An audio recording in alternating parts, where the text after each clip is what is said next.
Bonjour à tous.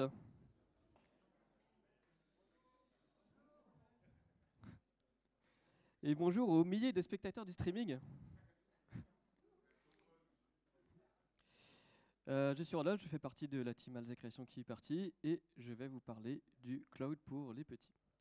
Alors pour moi, le cloud pour les petits, il s'agit pas de parler du cloud pour les enfants, mais pour les petites équipes, les PME, les freelances, les indépendants. Je vais commencer par un petit sondage, comme il se doit en début de conférence. Qui ici utilise couramment un service de cloud, mais pas à usage personnel, à usage professionnel comme un hébergeur par exemple? Ouais, pas mal. Ça fait une bonne moyenne. J'espère que je vais quand même vous parler de quelque chose d'intéressant. Est-ce que vous pouvez me donner le plus gros hébergeur mondial de cloud public? Amazon, ouais. Et le deuxième? Non, c'est pas Azure, c'est pas Google, c'est pas OVH, c'est pas IBM, c'est un chinois. C'est Alibaba. Ouais, Alibaba Cloud. Alibaba qui est un peu l'équivalent de Amazon en Chine, hein, en quelque sorte. Donc je ne suis pas là pour faire la promotion d'Amazon Web Services, mais je vais me baser là-dessus pour vous donner des exemples, parce que c'est l'exemple que je connais le plus. Voilà, il me faut un cas concret, donc je vais me baser là-dessus. Parce qu'en fait, effectivement, actuellement, c'est un peu comme ça que ça se passe. Voilà. Alors, en premier lieu, il y a la philosophie, que vous connaissez certainement déjà si vous êtes utilisateur du principe. Un cloud, c'est basé sur, en général, 5 grands principes.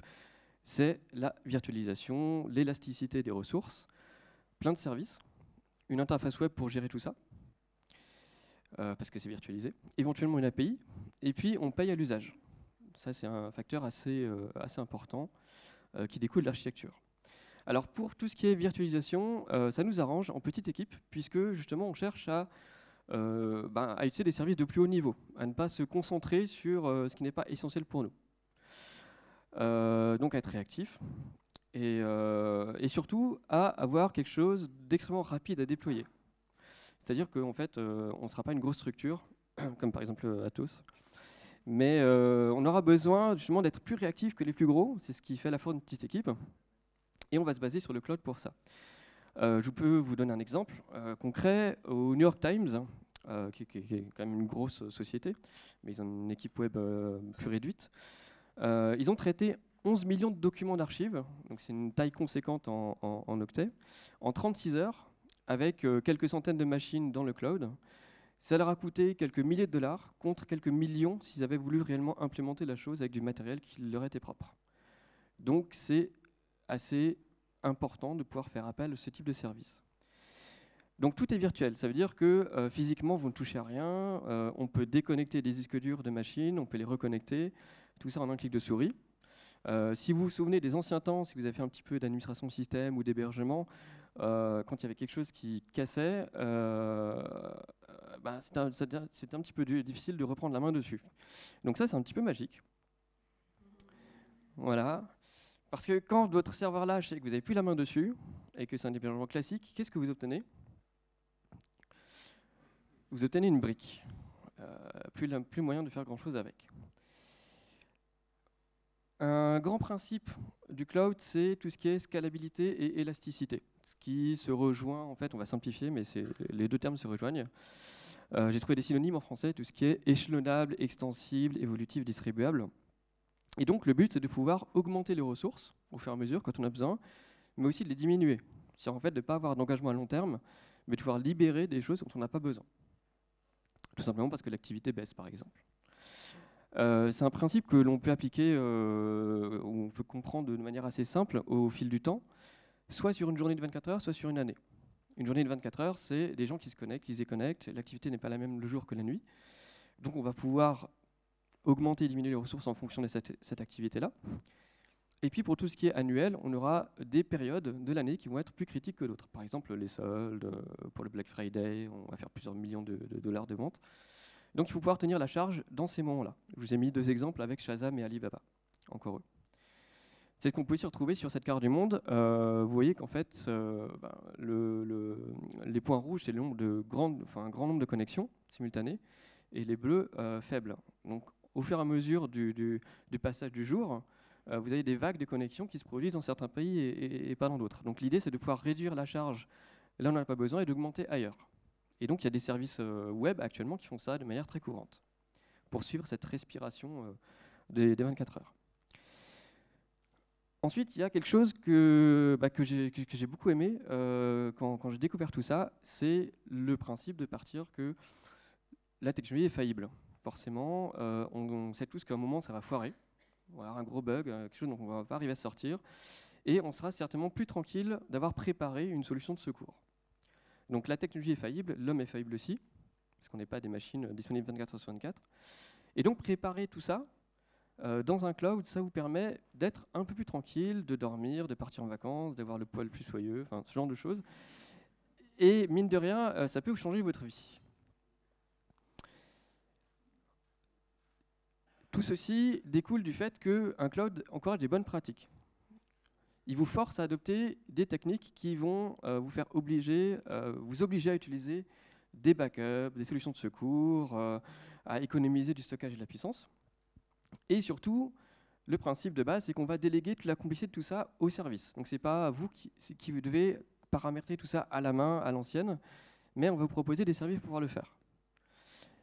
Et ce qui est intéressant là-dedans, c'est que, par exemple, Amazon vous garantit un taux de disponibilité, de durabilité du stockage de 99,99999. Il y a 11,9 à la suite, %, ce qui est assez important. Tous les hébergeurs n'en disent pas autant. Et pourtant, ils vous encouragent quand même à prévoir la toute petite fraction qui pourrait arriver s'il y avait par exemple une chute de météorite sur un data center. C'est un exemple concret, hein, c'est tout à fait valide. Et donc c'est vrai que pour cette toute petite fraction de pourcentage, on sera quand même un peu plus rassuré. Ensuite, la plus grande composante d'un cloud, c'est les services. Comme le dit d'ailleurs la plupart des noms de cloud. Quand Amazon a été lancé en 2009, il y avait 24 services de base, et maintenant on en est à 280. Voilà, donc c'est une explosion de services. On n'est pas obligé de tous les utiliser. On peut en connaître 2, 3, 4. Des fois, ça suffit largement à ce qu'on veut faire. Tout dépend du métier qu'on a. Où j'ai mis une petite liste de services, on ne va pas tous les énumérer. Il y a des services de base comme du stockage de fichiers, et puis des choses un peu plus tendance actuellement, comme tout ce qui est IoT, blockchain, etc. Et tous ces services peuvent être classés dans des catégories. On en a 3, donc il y a IaaS, PaaS et SaaS. Vous avez certainement déjà rencontré ces termes-là quelque part. IaaS, c'est l'infrastructure, PaaS, la plateforme, SaaS, le software. Voilà, donc en fait, on va tendre plutôt à utiliser des services de haut niveau, donc le dernier ici, le software as a service, qu'on est déjà tous en train d'utiliser, puisqu'on a tous des comptes Gmail, Slack ou équivalent. Et désormais, on a aussi le FaaS. Est-ce que vous avez déjà utilisé ou entendu parler de ce genre de choses? Le FaaS, un petit peu. Le FaaS, c'est Function as a Service. C'est-à-dire que c'est le nouveau extrême. Là, vous ne vous souciez que d'une fonction, que d'un bout de code, et tout le reste, c'est géré par la plateforme, par le cloud. Donc vous n'avez pas besoin de gérer tout ce qui est ressources, tout ce qui est maintenance. Vous ne vous souciez que de la petite portion de code à exécuter. Pas d'installation à faire, rien du tout. C'est votre code qui compte et rien d'autre. Donc ça peut être fait en JavaScript, en Python, en C#, en autre chose. Et tout ça, ça permet le serverless. Alors chez AWS, le serverless, c'est accompli par Lambda et Gateway API. Parenthèse. Et qu'est-ce que donc le serverless? C'est un concept un petit peu mystérieux comme ça, qui vous est présenté comme magique. Alors, comme le nom l'indique, serverless, ça sous-entend qu'il n'y a plus de serveurs. On est d'accord? Et devinez qu'est-ce qu'il y a derrière? Il y a des serveurs. Voilà. Forcément. C'est une ferme de serveurs. Mais on vous fait croire qu'il n'y a plus de serveurs parce qu'il y a une couche d'abstraction qui vous fait profiter de ce service sans vous soucier de l'infrastructure. Alors les serverless, le principe c'est que le cloud gère tout pour vous. Tout ce qui est sécurité, l'API, le routage, le stockage, le versionnement. En fait, on se préoccupe juste de copier-coller un bout de code quelque part et de le laisser tourner. Donc on délègue au maximum. Et ça c'est très pratique dans les petites équipes. Parce qu'on n'a pas besoin de travailler très longtemps pour faire fonctionner un bout de code finalement. Donc on se concentre sur la partie émergée de l'iceberg, c'est votre valeur ajoutée. Tout le reste, c'est le cloud qui le gère. Alors ça se présente comment? Graphiquement, par exemple, du côté de Amazon. C'est assez visuel. Vous avez votre fonction qui est ici dans le petit bloc central de contact. Donc c'est une fonction qui envoie un mail, en fait. C'est une fonction qui gère un formulaire de contact. On ne fait pas beaucoup plus simple sur un site. Et qui prend ces données depuis une API, en HTTP par exemple, et qui stocke des logs dans Logs, et qui envoie un mail avec un autre service qui s'appelle SES, Simple Email Service. Et le bout de code qui se cache derrière, je ne vous ai pas mis tout le code parce qu'en une slide ça fait beaucoup, mais en gros il y a entre 15 et 30 lignes de code pour envoyer un mail, parce qu'il y a des vérifications à faire, ce genre de choses, il y a une configuration.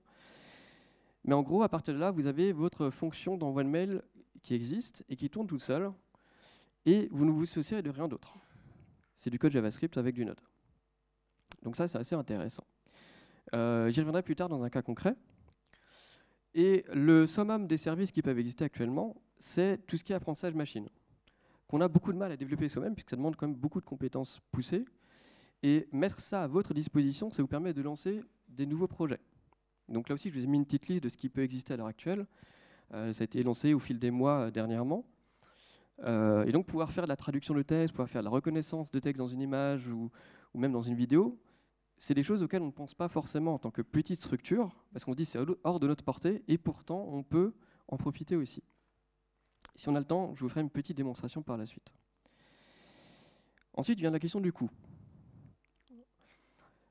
Dans une structure classique, vous avez ça.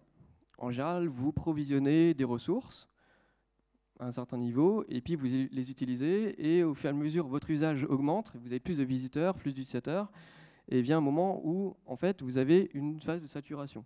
Ça dépasse vos ressources. Donc vos visiteurs ne sont pas contents, parce que ça ne fonctionne pas, c'est lent. Du coup, vous allouez plus de ressources. Mais comme c'est par palier, vous allouez trop, donc vous payez plus que nécessaire. Donc le principe du cloud, c'est de pouvoir suivre cette tendance, suivre l'usage en fonction de vos besoins. Ce qui permet de satisfaire tout le monde et puis de suivre à peu près proportionnellement le coût. Je vous mets un petit exemple pour permettre de comparer par rapport à un hébergeur classique. Une cinquantaine de dollars par mois, ça vous donne accès à 3 serveurs de dimension moyenne, des snapshots, donc des backups automatisés sur un mois, on peut revenir en arrière, 100 Go de stockage, des milliers de mails envoyés, et plein d'autres services à côté. Donc c'est intéressant parce que c'est pas grand-chose finalement, et même au niveau du stockage, vous voyez que 2 centimes de dollars par gigaoctet, c'est pas énorme, on peut en profiter. Même par rapport à un disque dur qu'on achète dans le commerce, c'est intéressant. Alors bien sûr, par rapport au natif, comme tout est virtualisé, le natif reste un peu plus performant. Mais il y a quand même des choses à prendre en compte, c'est qu'on utilise rarement 100% des ressources qu'on a provisionnées, justement, donc en fait c'est un peu un gâchis de ressources. Et puis on ne compte pas tout ce qui est temps de maintenance, de récupération, enfin tout le temps qu'on consacre humainement à gérer tout ça. Alors que le cloud finalement fait ça pour vous. Donc cette énergie-là, il faut la tenir en compte dans le calcul. D'ailleurs, au niveau énergie, il y a une donnée à prendre en compte aussi, puisque c'est de plus en plus important à l'heure actuelle, c'est comment est-ce qu'on peut économiser sur l'énergie, sur la facture énergétique. Actuellement, les data centers consomment environ 5% de l'énergie mondiale, c'est considérable. Donc si on arrive à mieux gérer cette énergie, ou de moins à ne pas encore rajouter d'autres pourcentages, ce sera déjà ça de gagner.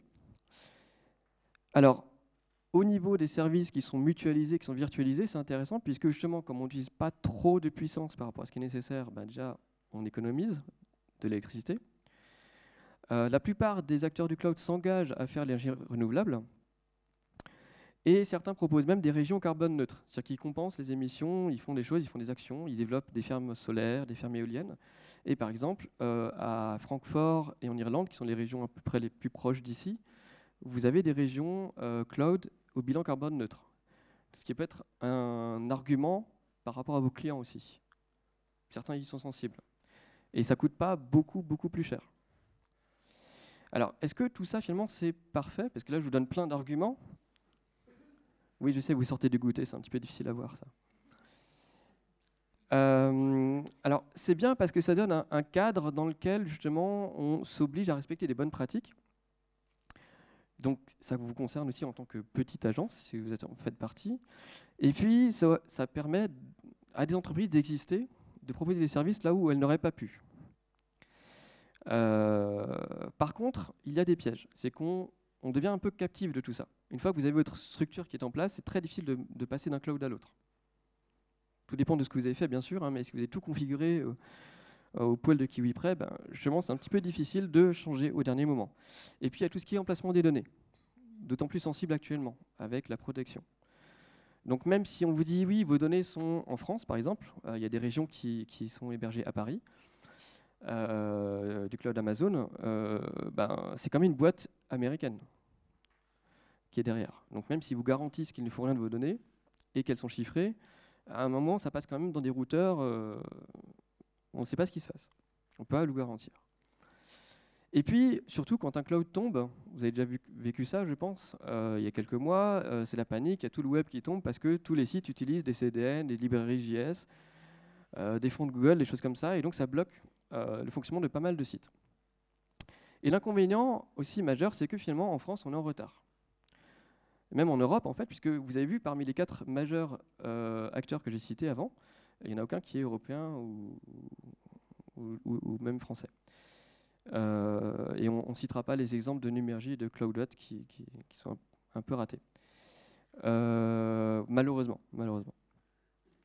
En plus, eh ben, vous enrichissez Jeff Bezos, qui est le patron d'Amazon. Donc, c'est vrai qu'ils sont partis de loin.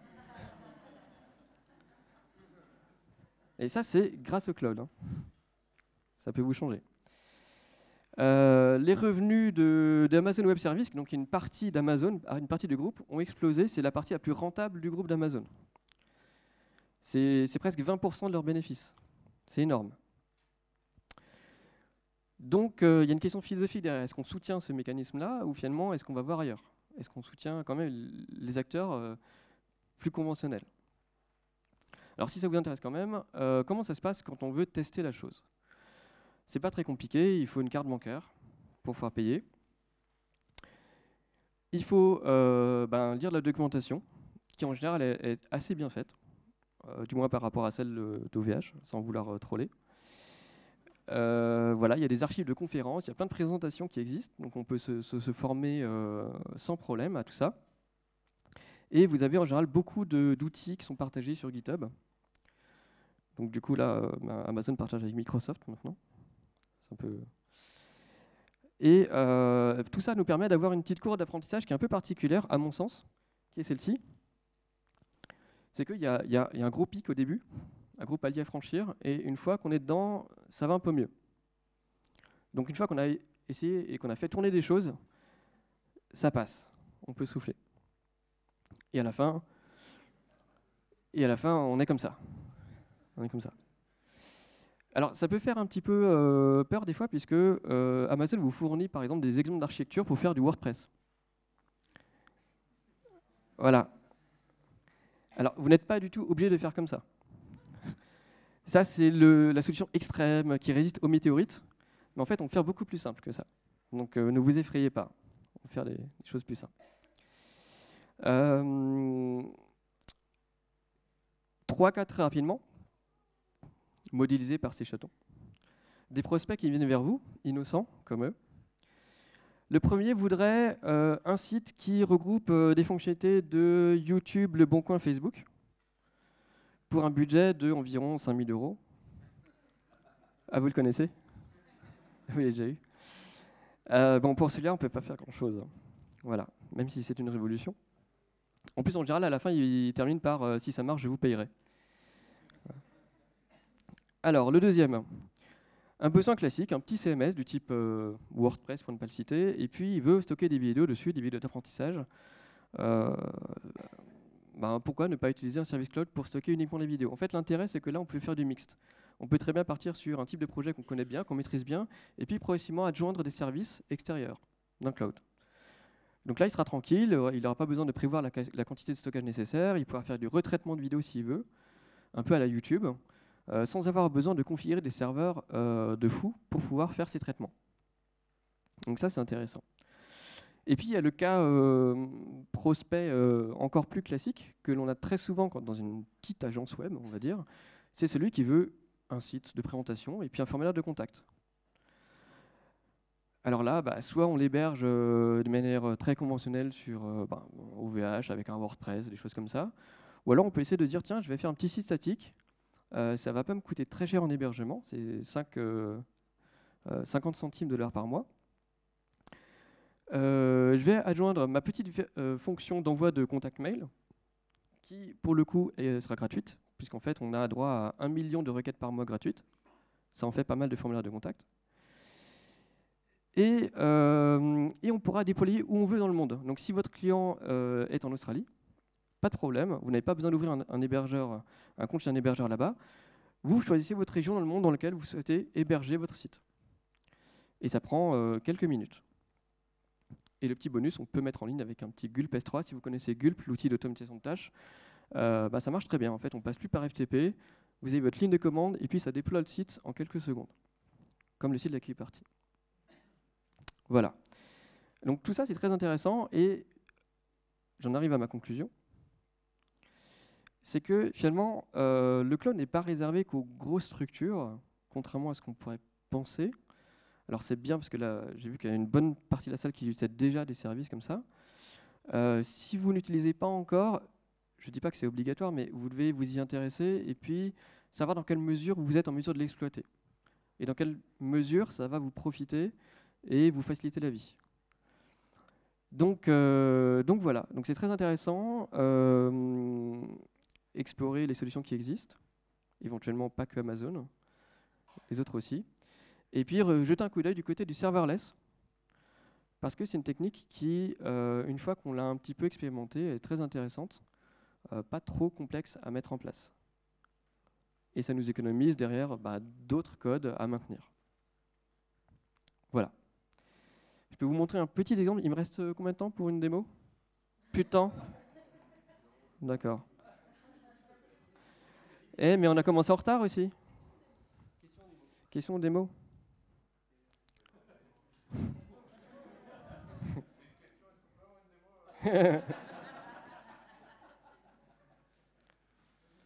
Alors, si je peux faire ça.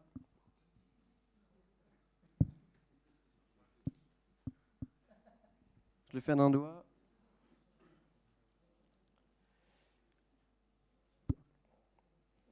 Vous avez ce service qui vous permet de comprendre des portions de texte. Donc j'ai pris un texte anglais parce que ça marche pour l'instant qu'en anglais. Voilà, j'ai pris un texte d'actualité. Vous voulez donner ça à analyser et il vous sort dans une structure, par exemple en JSON, tout ce qu'il a compris. Est-ce qu'il a trouvé des personnes, des lieux, des événements, des dates? C'est pas mal ça, comme service. Ça permet éventuellement de catégoriser des données, de les taguer dans un CMS. Vous avez de la reconnaissance d'images. Alors, par exemple, je prends celle-ci. Voilà, ça vous détecte qu'il y a des humains dessus, un animal, qui a un cheval aussi, qui a une robe de mariée, etc. Voilà. Ça fonctionne bien.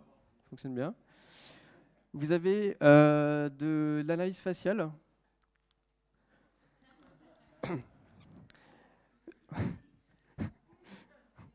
Ça a l'air d'être un visage à 99,2%.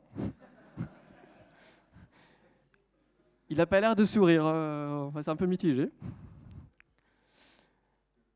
Donc très pratique aussi, il faut faire de la modération d'images. On peut aussi faire de la comparaison. Alors je vais prendre ça et ça.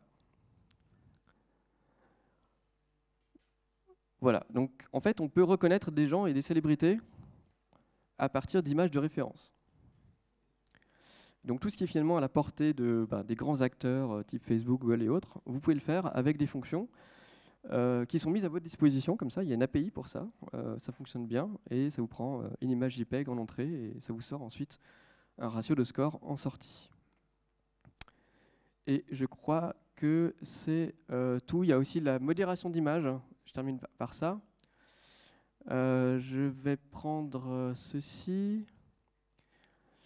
Voilà, donc on peut afficher l'image et ça vous dit potentiellement de quoi l'image est constituée. Est-ce que elle doit être modérée a priori ou pas? Donc finalement, le but, c'est de faire du machine learning et de vous éviter d'avoir des humains qui checkent derrière ce que vos gens uploadent chez vous, par exemple. Et je termine par une dernière, qui est celle-ci. Est-ce que vous voulez que je la montre ou pas?